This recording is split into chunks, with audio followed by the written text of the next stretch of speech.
Greetings. My name is Ryan. I am one of the three co-hosts. I'm the oldest of the three brothers, pushing Unk status at 30 years old. I love the Detroit Pistons, the Detroit Lions, and the Detroit Tigers, but more importantly, I love some bad bitches. Now, Kenny, go ahead and kick them off. Tell them who you are. But what's up, guys? My name is Kenny Shong. You guys can call me KNX. That's my nickname. Michigan, I started out with Kenny Kenja. Everybody knows me as Kenny Kenja now. Kenny motherfucker. But yeah, I'm just KNX or Kenny. And one of my favorite teams, I love the Green Bay Packers. I live here in Michigan. Everybody's fucking dick riding the Lions and shit. I hate hearing that shit every fucking day. And they always be like, we the best in the North. Like, bro, you gotta chill out for a second, okay, man. But I love the Timberwolves. I'm not a bandwagon. And I'm not like any of my brothers. I am in a committed relationship, I must say. 1 year anniversary was This motherfucker's so ugly. But yeah. So basically, ladies and gentlemen, he said we ain't shit and he loyal. That's what he said. That's exactly what he's saying, bro. All right, Stephen, go ahead. Tell him who you are. My name is Stephen. I am the third co-host. Also the youngest co-host. I'm nowhere near Unk status at the moment. I rep the Houston Rockets. I'm not like a diehard fan. I'm more just like an outside fan. I won't buy tickets to the game, but I will sit outside and watch the big screens. But besides the sports, I love females. Females are the best creation God's ever made. Ladies and gentlemen, welcome to the first episode of the Brofessionals. 3 brothers, 1 mic, and too many fucking wild-ass opinions. Now, on this show, we're going to talk about whatever the fuck we want to talk about. Sports, pop culture, life, women, you name it. Today, we're going to be covering NBA free agency and trades, the final season of Squid Games, and we're going to be exposing each other's business live on the show. All the shit that should have stayed in the group chat, we're going to open that shit up and show all y'all that shit. No, we're probably not going to do that, but y'all get the gist of it.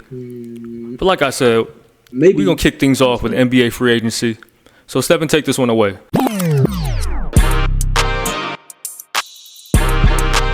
Recently, there has been a 7-team trade that Sham has been hyping up for a while, and it was complete, utterly bullshit. Jalen Green and Dillon Brooks to the Suns.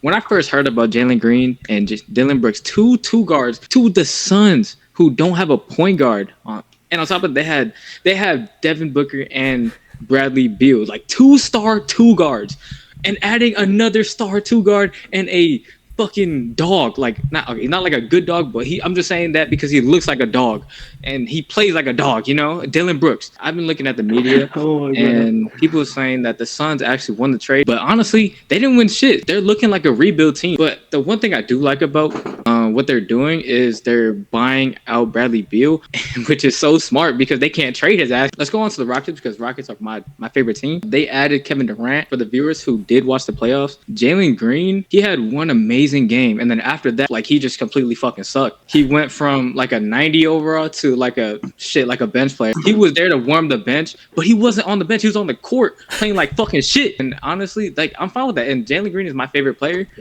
Like, I can proudly say that, and he played like fucking shit, and it hurts, but like, he's still my favorite player at the end of the day. So I'm kind of glad that he's out of the Rockets, but it hurts because like all of the youngins were supposed to rise together. It's okay because that just allows Alper Sengun and the Rockets to progress with a complete bucket getter. He's not a shot creator. He's a shot maker. Probably can't play point guard, but he could play any other position on the court. That's what the Rockets needed. Ryan, I know your favorite player is Kevin Durant. How do you personally feel about Kevin Durant being booted off to the Rockets and Jalen Green and that dog-looking motherfucker to the Suns? I'll start with the Suns because I'm going to keep it real short and simple. Mm-hmm. I do not understand why they keep compiling this team full of 2 guards. Everyone plays the same position. It's not like they're bad players, but when you have a bunch of people that play the same position, what you have is clutter.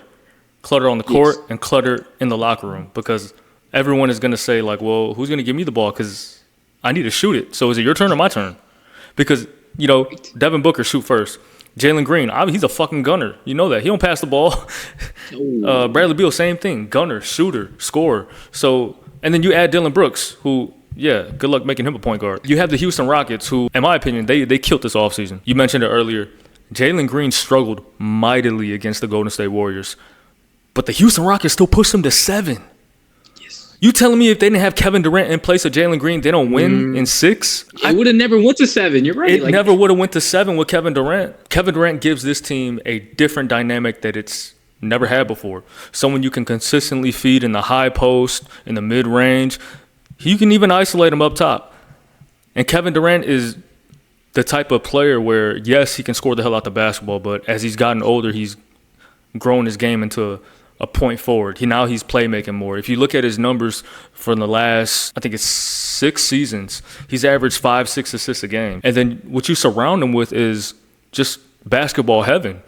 Because you have guys like Amen Thompson who can guard anybody. He's essentially Russell Westbrook, but just 6'7". Same play style and everything. Maybe even more explosive, more athletic. Way more controlled, I'll tell you that. And then you have Alperen Sengun, who's baby Jokic, could score, make every play in the mid-post, high post, however you want it. Maybe shoot the 3 sometimes. And then you got dudes like Jabari Smith Jr., who can protect the paint, switch, defend a lot of positions, can hit the 3. Same thing with Tari Eason. He comes off the bench at 6'8", 6'9". He can defend multiple positions, hit the 3 ball as well. And then one guy I'm really excited to see play, because I've been a big fan of him ever since he was at Kentucky, is Reed Shepherd. That white boy could fucking play. He got a bag. Left hand, right hand, floaters, scoops, pull up in the midi, 3 ball. I'm really excited to see his growth as a player, because in front of him, he has a wild veteran in Fred VanVleet, who's won a championship in this league, made a lot of big-time shots and big-time moments. He might not be what he used to be in Toronto, but he knows how to run a team. I guarantee you that. And I think this team is primed to give the NBA title a run. The name of the game in this league is the Wings. And boy, they got as many wings as Popeyes and KFC, man. The Houston Rockets are a perfect mix between vets, the right vets, and young guys. You know, you got to remember they picked up like Clint Capella, another rim protector. Yeah, they did. They did pick him up. They picked up Dorian Finney-Smith. Oh, you didn't know they picked up Clint Capella. So you got Clint Capella coming off the bench, and then you got Steven Adams coming off the bench too. Them your 2 bad boys right there. They're going to be punking people. I think a lot of pressure is being taken off of Kevin Durant in a good way, because I think he finally lands in a spot where people can finally see him, quote-unquote, carry a team or be that lead dog on a team and lead them to good things. I mean, obviously, we're going to see what happens, but I like their potential. One thing that I'm really excited about for the Rockets is that Kevin Durant is really basketball minded. He don't give a shit about nothing. Like, he don't care about no girls, no nothing. Like, his life is like straight basketball. Look at his hair. And I think, yeah, he don't give a fuck about his hair. Like, he'll let that shit bald. Or he'll have little stubbles on his hair, and he don't care. Like, it's just straight basketball. His head will look like a basketball. He don't care. Why I mentioned that is because Amen Thompson, he's like what you mentioned. He's not even able to buy a beer, but he's also so basketball minded, and all he really cares about is basketball. And I think Kevin Durant would be a great veteran for Amen Thompson, and Amen Thompson the way he would grow as a player would be insane. Real quick before Kenny goes, Amen Thompson, Jabari Smith, Tari Eason, they're all going to benefit greatly. Even Reed Shepherd. Oh my God. Dude, Jabari Smith was literally called... I forgot about KD Jabari Smith. For a second. Yeah, he was mini KD for a little bit. Yeah. Now he's playing alongside KD, and I think that's great for the Rockets. Yeah, that's very tough. He's gonna develop into like a Rashard Lewis. God. I apologize for the viewers. I'm not really updated about basketball, so I apologize for all the bad takes. All I'm gonna do is fucking agree with my brothers, because like, they know more basketball about me and more sports about me. Because like what I do, I roll fucking sushi all fucking day, so I'm not really updated about any fucking news, right? So all of this shit is like brand new to me. So yeah, bro. Talk your shit then, cuz. All right, well, tell me this. So, question for you, Kenny. How do you think the loss of Nickeil Alexander-Walker affects the Timberwolves? Oh, my God. Defense. You saw the switch up with the defense did against the Thunder with how they were playing Shai Gilgeous-Alexander. I forgot, but I don't know if they played under the screen or they played over the screen, but that shit fucking worked and we won that bitch. I think we won by like 30 or I just know it was a lot. But then, obviously, fucking foul merchant, Shai Gilgeous-Alexander fucking killed us. It sucks to see him leave. Like, I actually really like him. Yeah, I thought he brought a lot of grit and toughness to the Timberwolves. Now, Stefan, how do you feel Nickeil Alexander-Walker and Kristaps Porzingis helps the Hawks. With the Hawks, they've always just been like missing a piece. They add another defensive-minded player. On top of that, Nickeil Alexander, whenever he's like when he's hot, he can really shoot the ball. Kristaps, like he's a human where he could damn near do everything on the court. In my opinion, like I think his defense is low-key underrated. They could probably make the playoffs and make a little bit of a run in the playoffs now. Because like they can probably get back to the conference finals and the way that they were a couple years back. That's what I believe. Yeah, if they can make a run like that, it's got to be this year because Celtics they're out of it. Indy they're tanking this year. I don't know what the Bucks are doing. They had an A+ free agency move in bringing in Miles Turner, someone that could stretch the floor, hit fucking step back threes at 7 feet tall, block shots. I thought it was an A+ move because he fits right alongside Giannis with his play style. The way Giannis likes to play, he gets downhill, he attacks, he gets to the paint. So he needs that big that can stretch the floor. Pause. And then you turn around and you tell Dame, hey, we're going to pay you like $25 million a year to go away and play for someone else. Go get healthy. We'll give you $25 million a year, but we just don't want you on the team no more. That to me makes no fucking sense. I don't know what went into their mind. I don't know if it's because Damian Lillard wanted to rehab in Portland or something to be with his family. But if I'm the Bucks, I'm paying him his salary to stay on the team because I'm going to pay him anyway if I cut him. Go get healthy. This year, we'll see what type of chemistry Miles and Giannis and the crew build together. And then when you come back, we're going to drop you right in a fucking training camp. And we're going to make a run at this shit. Because with Damian Lillard, Giannis Antetokounmpo, and Miles Turner as your like top three guys in the East, I think you got a legit shot. Who's your lead guard now? Kevin Porter Jr.? Kevin Porter Jr. That's your lead guard? Yeah, man. I mean, I'm a big fan of Kevin Porter Jr. I was advocating for him to come back to the NBA after he got booted overseas. But come on, man, your lead guard is KPJ when you had Damian Lillard. The Bucks just Milwaukee Bucks this shit because they always do something great and then something terrible. Look at the history of this team. They fucking drafted Dirk and then traded him. A couple more notable moves I just want to mention before we move off. I love Desmond Bane to the Orlando Magic. I think this gives the Orlando Magic something they've desperately been needing. Shot creation from the fucking perimeter. Everyone on their team, they just defensive dogs. They get to the paint. They attack. Look at Franz Wagner. Look at Paolo Banchero. And he just got paid too. Well deserved, my boy. Yep. Deserved every fucking penny. One of the best players in the league today. I think them adding Desmond Bane gives them a legit shot to compete and potentially win the East because you never know how things are going to shake up with injuries and things like that. If they stay healthy, if Paolo, Bane, Wagner, those three stay healthy and they get Jalen Suggs back,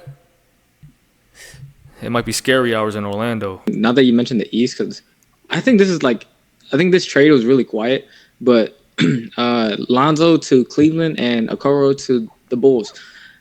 I really like this trade. I'm a really big fan of Lonzo as well. Zoe doesn't really have too much to show it over the past couple of years because he's been hurt.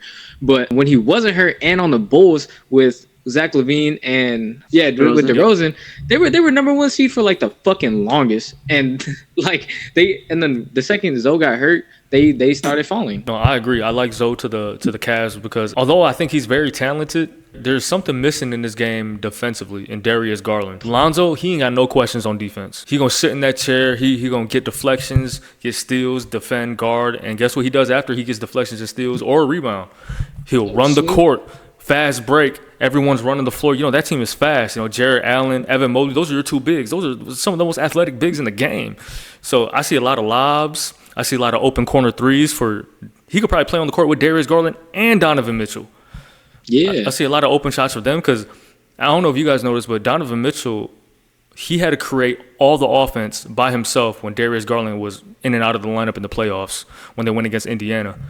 And I think that's why Donovan Mitchell he didn't really run out of gas because he still put up he put up numbers, but he wasn't efficient. The same efficient Donovan Mitchell we know. So I agree. Zoe's gonna be a big pickup for him. Lakers just picked up DeAndre Ayton. Ayton, he's been pretty underwhelming over the past couple years, especially on the championship run. He kind of fell asleep, but I still believe that this pickup was amazing. They finally have an actual center. They have a way easier chance of making the playoffs. They don't really have a scare or a struggle. I think one thing that the Lakers still have a question mark on is how they're going to be defensively. Because although they have a lot of great offensive players, I don't think they have that many good defenders. Like Ayton to me is a one-way player. Defensively, he gives you size and he's mobile and he can switch sometimes, but he's not really going to protect the rim.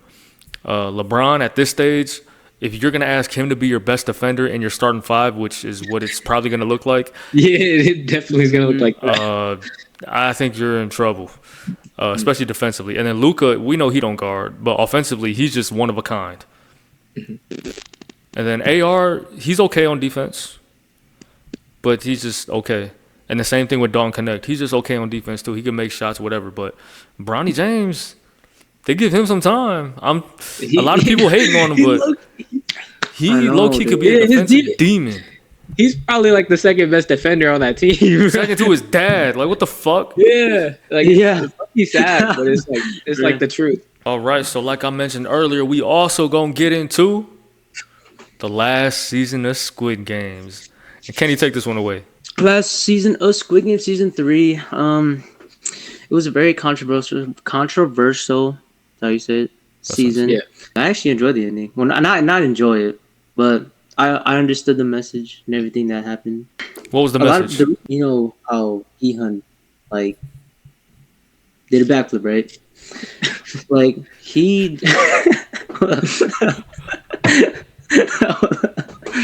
So pretty much what the message that Gihan was trying to like say to to the front man, to like the people, VIPs, everybody, people watching at home, is like there's still faith in humanity. Like everybody's been distracted by greed throughout the whole entire fucking show, and in real life too. And he just wanted to show that humans are humans, and they're not like objects or like like not for people's entertainment. Like we're not horses, dude. Like we're humans. Obviously, like people were disappointed that he unalived himself, but I really like the ending. Like it was a very powerful message. One thing that I would switch up though, he should have lived and then went to go see his daughter. Sorry for spoilers if people who haven't seen it, but the ending where like the front man saw what's her name? I forgot. Look at the actress. It was like Kate something. Yeah, I don't know her name, but she's that famous white actress. Everyone knows her. Mm-hmm. Is it like Kate Upton or something like that? Oh, Kate Upton, someone else. Kate Upton, better. Okay, I think it's Kate Bridget or some shit. I told you I like bad bitches. Yeah, you like bad bitches. That makes sense. Like, if Greenhill was like in the same seat as the front man and he saw that, he would have tried to. Honestly, he probably would have tried to stop the Americans games too. But that's just way too fucking. I was a little disappointed, but it was good. I don't know. What are you guys' thoughts about it? I'll bring up a couple points. So I had a problem with how they killed off a lot of like I don't want to call them good characters, but I feel like the characters they've developed, they killed a lot of them off early. Like I don't know any other names, I'll be honest, but the Dyke. The Dyke? Yeah. The trainee, whatever. The Dyke. Yo, the Transformer. Transformer, dude. Yo. She deserves to be called she. Like she really earned that shit. Man. Yeah, that death kind of like I almost cried about. I almost cried about that death. Like, that was my favorite character. Found the exit. Yeah, dude, she was going crazy season 2. She was about that action. Whooping ass, bro. She was on her King Von shit.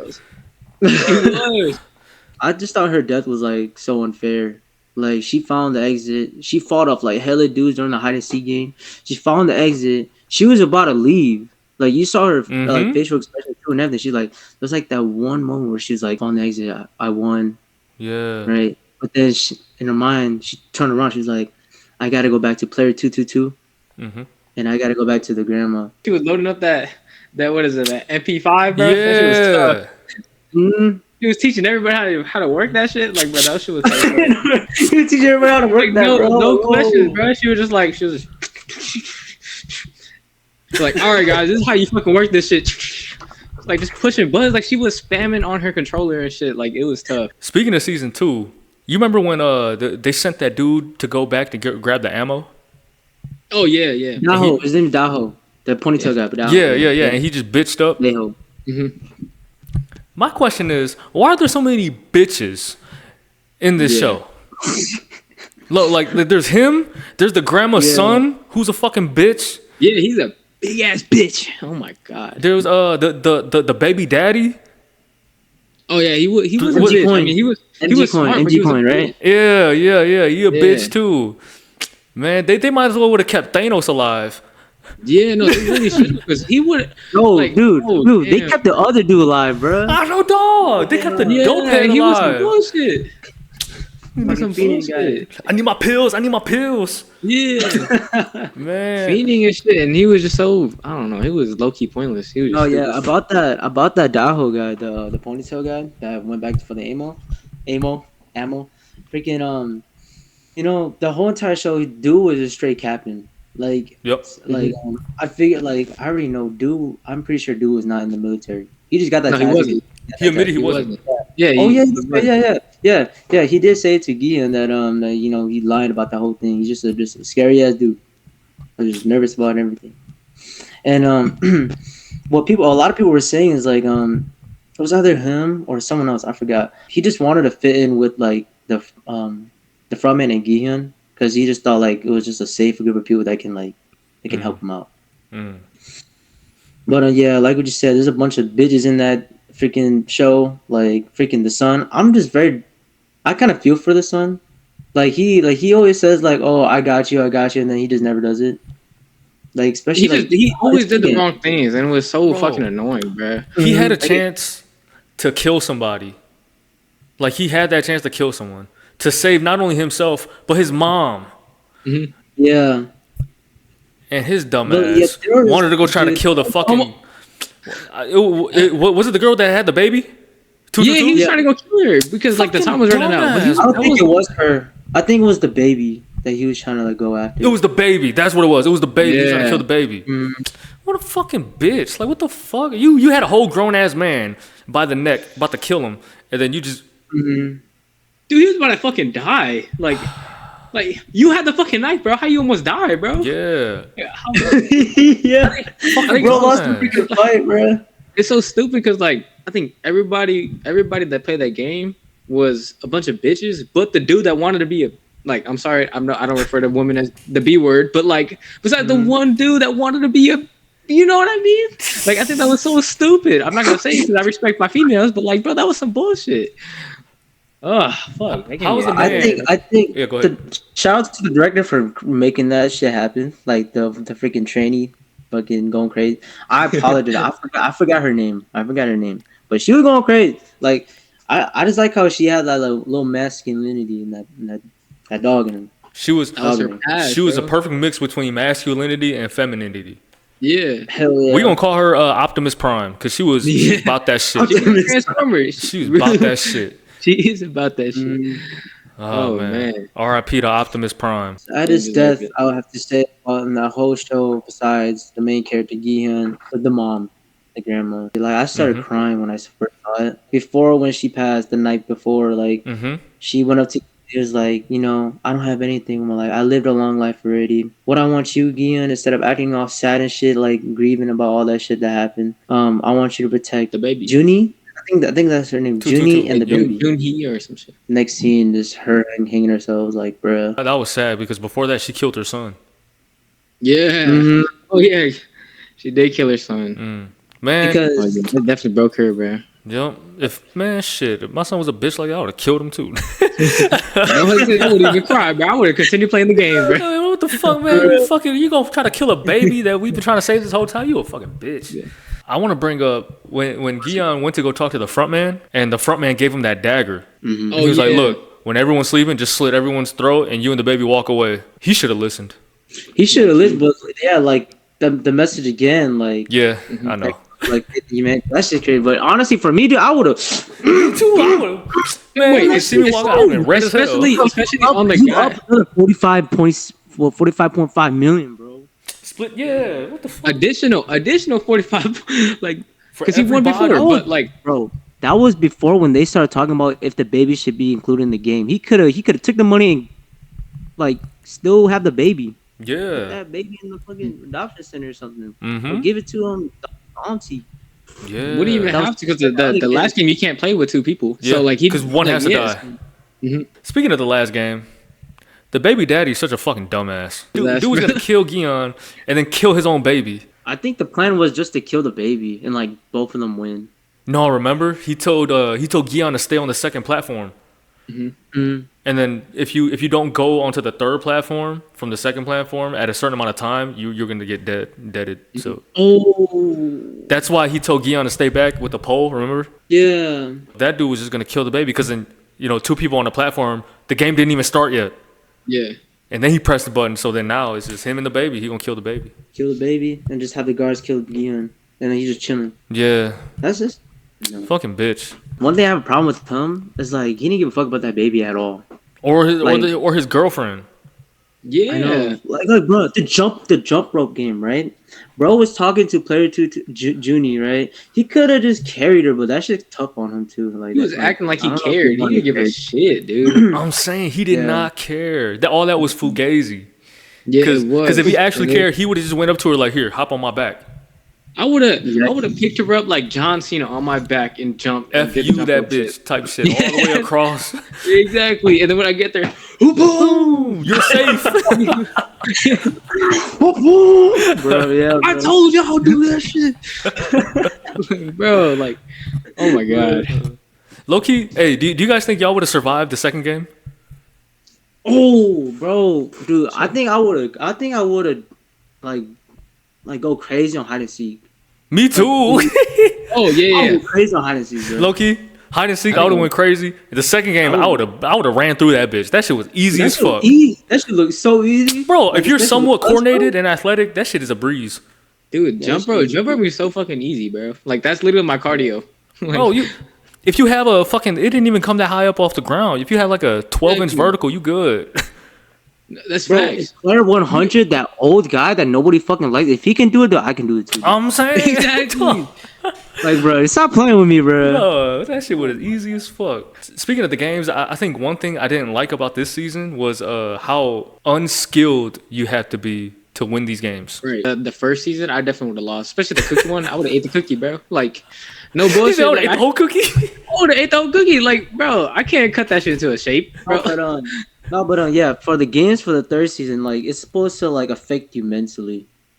Like, it wasn't supposed to be anything, like, physical. Like, you don't have to be athletic or whatever. Like, it's supposed to affect you, like, mentally and, like, fucking kill you inside. Like, the hide and seek game, fucking... Everybody was literally against each other. Like, the mom killed the son. And then the jump rope game was kind of fucked up, too, because, like, you're on a high-ass platform, right? Yep. And then you're jumping over the rope.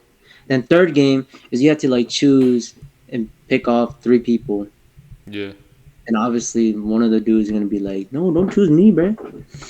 Yeah. If I had that pole, bro, pause. But if I had that pole, I would have just whacked everybody off, bro. Like, that shit was so light, bro. Like, that's another pause. You would have whacked him off. Bro. I would have whacked him with my pole, bro. Bro, let me tell you something, bro. That guy that was right after Gi-hun on that jump rope game, dude, that strategy was so fucking goated.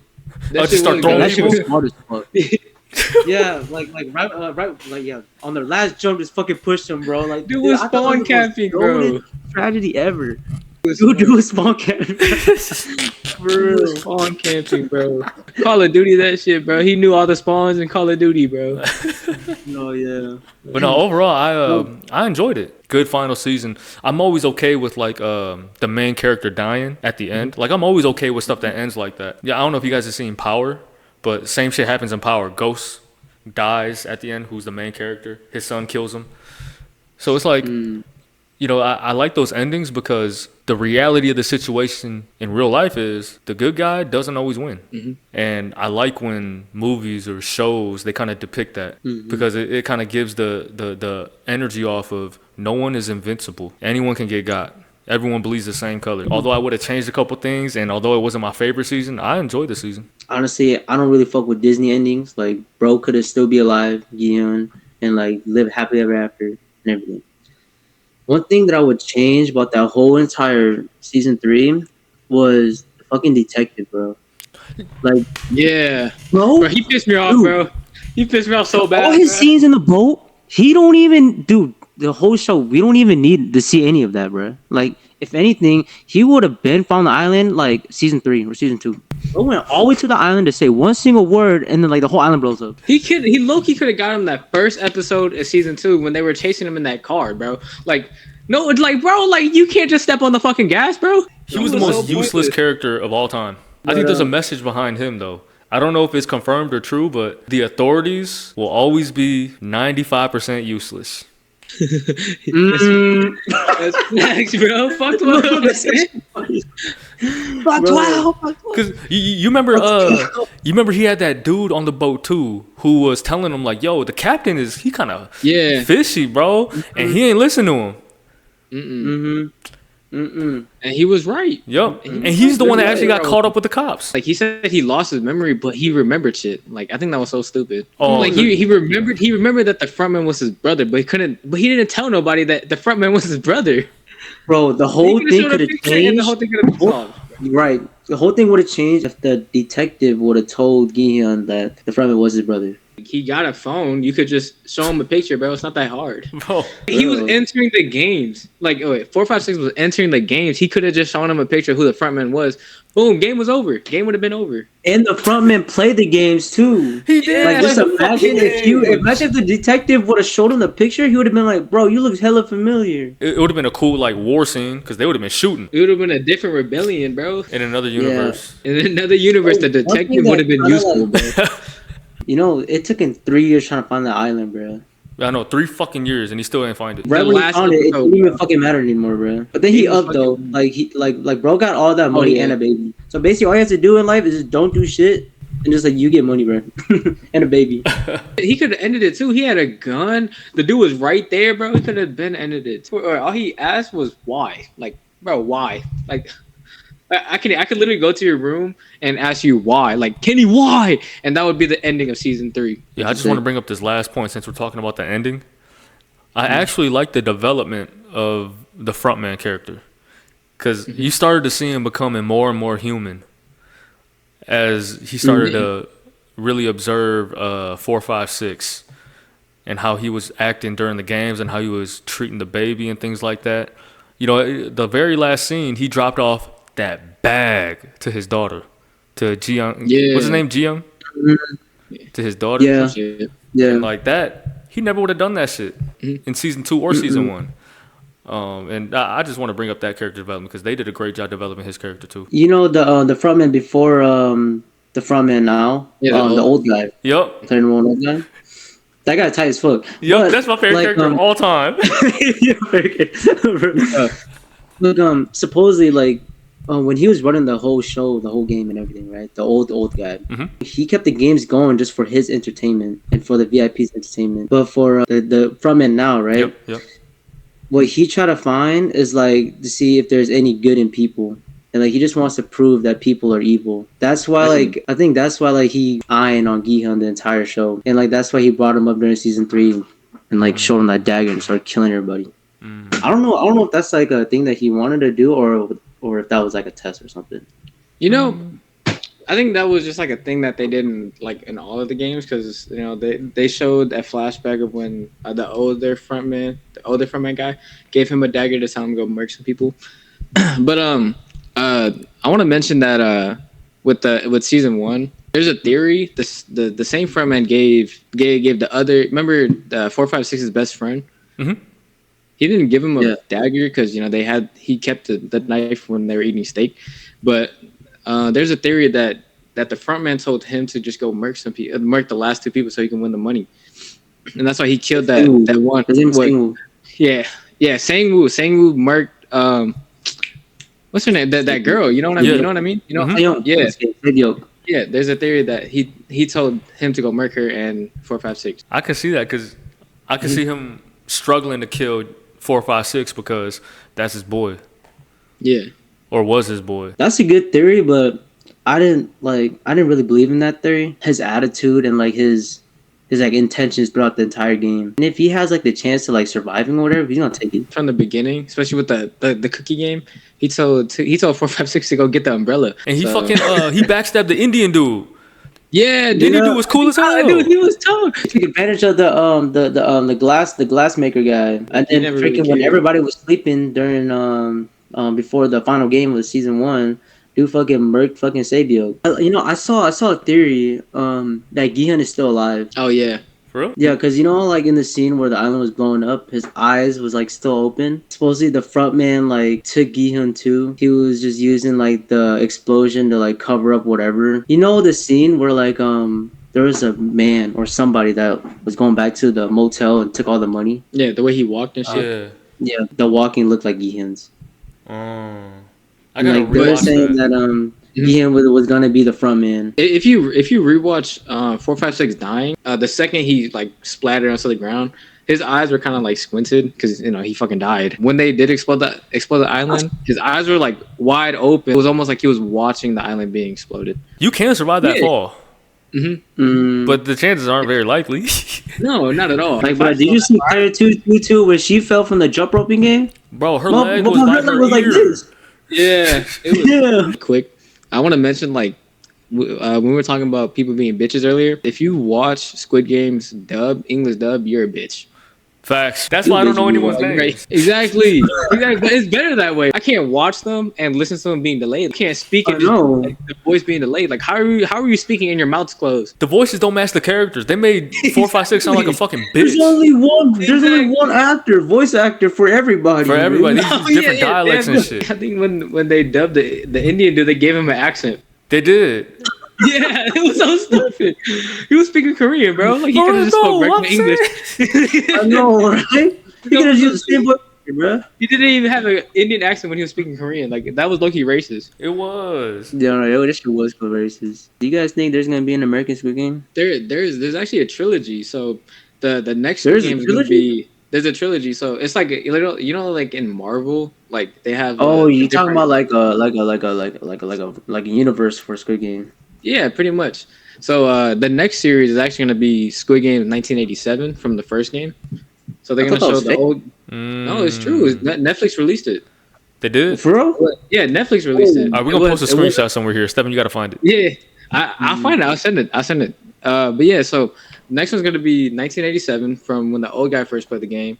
And then the third one's going to be USA, and then the last one is going to be World. You know how like you guys said there's going to be an American Squid Game? Right after when the frontman dropped off Gihan's uniform, the Squid Game card, or like the card like where like all his money is.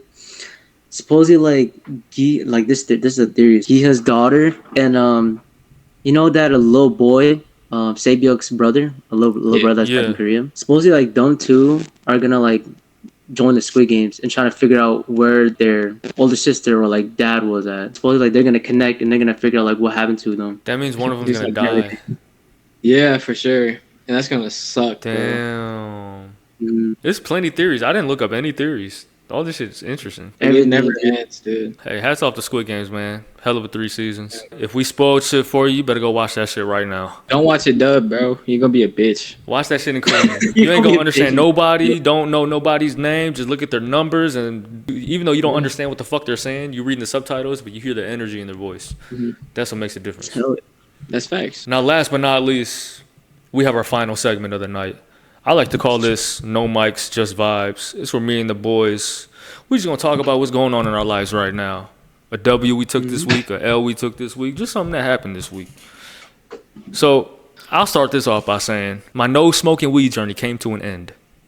Oh, no. Oh, no. What happened? No. Let me tell y'all what happened. It's not as crazy as y'all think. So, I went a whole week without smoking weed. It was cool. It was pretty easy. I'm not going to lie.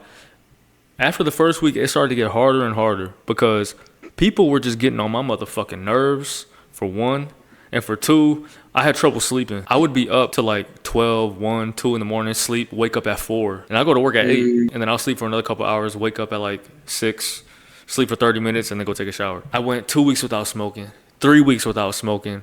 And obviously, it just kept getting harder and harder and harder. People were just getting on my nerves and shit. So the guys I kick it with, we were making pho at one of my guys' houses for his housewarming party. Obviously, they were passing blunts around and stuff. And I was like, yeah, y'all go ahead. Let me just hit this just a couple times. So I took like 3 hits, and I passed a blunt.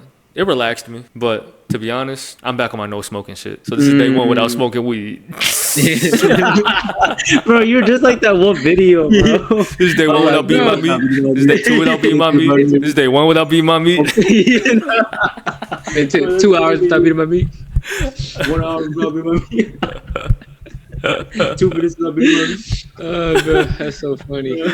I would say that's an L I took this week. But before I pass the mic, I just wanted to say a slight W I took this week. So Nike reached out to me, Nike in Grand Rapids, to be like a supervisor or a manager at their store in Grand Rapids. And I just interviewed for them today. If everything goes well, we'll see how much they paying me. I might be moving back to Michigan pretty soon. Stop playing. Dubs in the chat. Going back home. That's home. That's where the heart is. All the way in Grand Rapids, dude. We won't even have to video call. We can just go to my house. We just gonna record at my house. That's what we're gonna do. I'm gonna have a it. studio. Yeah, we're gonna record at my house. But yeah, we'll see how everything goes. But that's the plan. If everything goes well, I take that job. They pay me well enough. I'm moving back up there, and yeah, that's the plan, man. It's a big dub. Big dubs. One dub, one L. So I'll pass the mic on to you, Kenny, man. Well, give us an L or a W or both, whatever you want, man. That you took this week. So I will start off with an L. I never actually really took any L's. I mean, this whole week has been going pretty well. That's a bar. Oh, that Ooh, I didn't even realize it, bro. I'm like, am I Lil Wayne? Am I? do your shade, bro. But seriously though, like this whole week has been going really well for me. Just hit 1 year anniversary with Shorty. Dubs in the it's chat. been going well. Dubs. Yeah. And then, I never just made it that far chilling, just before. vibing. No, but just my life right now is like just chill, sleep, wake up, roll sushi, get bread. I mean, sales been going really good. So like we just started this business. Shoot, that second week, we doubled our sales on week 2. Like week 1 was our training week. So I can't wait to see what week 3 is like. Everything is chill, smooth, get bread, chill with the shorty. Everything's right. Everything's good. That's what's up, man. That week's good. No, that the sushi does look pretty good, man. I gotta try that shit. Dude, when you come live over here, dude, you're getting sushi, free sushi every day. Yeah, I mean, shit. I'd rather eat that every day anyway. All I eat is seafood, and all I eat is salmon, steak, and chicken thighs. That's all I eat. Oh, and eggs. And you can't forget the eggs. Yeah, that's it. Yeah. Bro, I'll get you a nigiri platter like every day, bro. Like I mean, bro, dude. I'll just be like, hey, just give me the fish, sashimi style.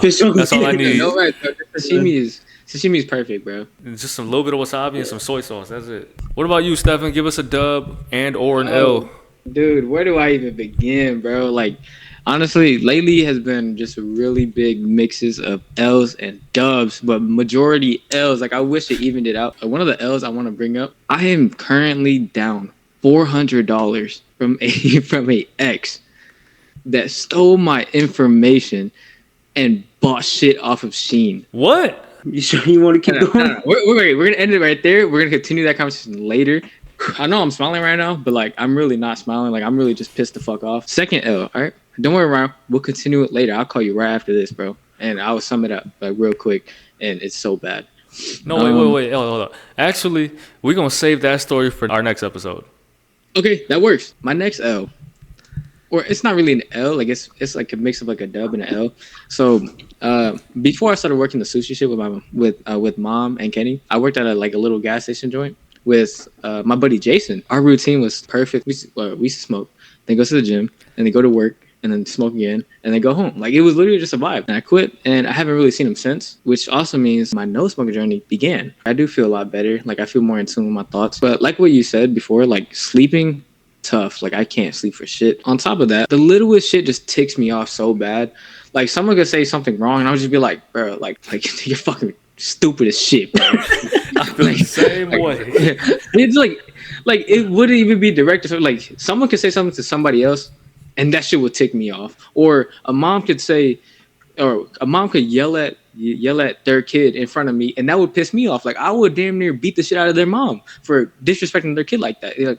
Like just little shit like that would just piss me off, and it has nothing to do with me. That was like an L and a W, so it was like it's like this. It's like an L and a check mark. That's what it is, bro. It's an L and a check mark, it's like both like tilted, but it's not connected, bro. So it's just like two check marks. Like that's what it really is. And bro, you was on that Kobe shit calling ISO, bro. Yeah. Space out. The second biggest L was our cousins from Minnesota. They came to Michigan, and it was really fun. So Saturday, we all went over to Auntie Short's house, and we were just drinking and shit. For some reason, like when I drink, I get really hungry. So I was like, all right, I have some leftover sushi in my backpack that I forgot I left in the car. So it was just heating up the entire time. And the second I got home, I ate that shit and I got food poisoning. And now I just can't stop shitting. Oh my god! I can't stop shitting. Like, bro, I got fucking type 2 fucking diarrhea, bro. Like, bro, it's so bad, bro. It's so bad, bro. Like yesterday, bro. Tell me how yesterday I shit 8 times, bro, and I had 2 meals. Like, I don't know. Like, where did the other shits come from, bro? Like, what am I shitting out? Keep in mind, our sushi is top notch. We measure everything, and we make sure nothing's moldy. We secure everything. Everything's good. But I ate our sushi microwaved in the fucking car, and that shit fucked my stomach. Like, moral of the story is, when you got sushi, don't leave it in the fucking car like a dumbass. Like this guy. I took 4 shits today. I had 1 meal. My eating habits been really good though. This is a W. My eating habits been really good. Every morning I've been eating a Greek yogurt bowl with berries, protein powder, peanut butter, and honey, and that's just been really giving me an orgasm every morning, bro. And like my friend downstairs has been really working like top notch. Like I don't really have to like really focus on getting rock. Like I could just get rock anytime I want. Like that's how I always wanted to be. Like I'm never really gummy throughout the day, and it's just like really fun. Like you just never know. Like I'm on go every second of the day. Like oh my God. Like if anybody wants the action, bro, I'm just like, bro, I'm already proud. It's giving. I be spanking my shit. Yeah. Bro, it's giving. I be spanking my shit every second I can get. Exactly, bro. Like I think it's definitely the honey. Like the honey really does it to me. Like the increase of fruits I'm eating. Like I don't know. Like I'm just. Oof. Yeah, like my eating habits been really good, and I've been hard a lot, so it's been really nice. Like that's so that's a W. That is a W. With that being said, we're going to cap it off. We hit up some NBA shit. We talked about that Squid Game shit. We talked about each other's personal lives, man. Hey, y'all let us know who had the dumbest take, who had the stupidest take, and who had the worst take. All right? We're going to catch y'all next week when Stefan tells us the rest of that story about how he got scammed by his ex and robbed at the same time, hit a lick for $400 off him off Shein. No, you had to buy a lot of shit off Shein to spend $400. So catch us next week to get that full 69 story. 69 cents, bro. How the I swear to God, bro, you can get 12 pairs of socks for like $5, cents. bro. $5, man. You spent $400 on Shein. That bitch got me fucked up.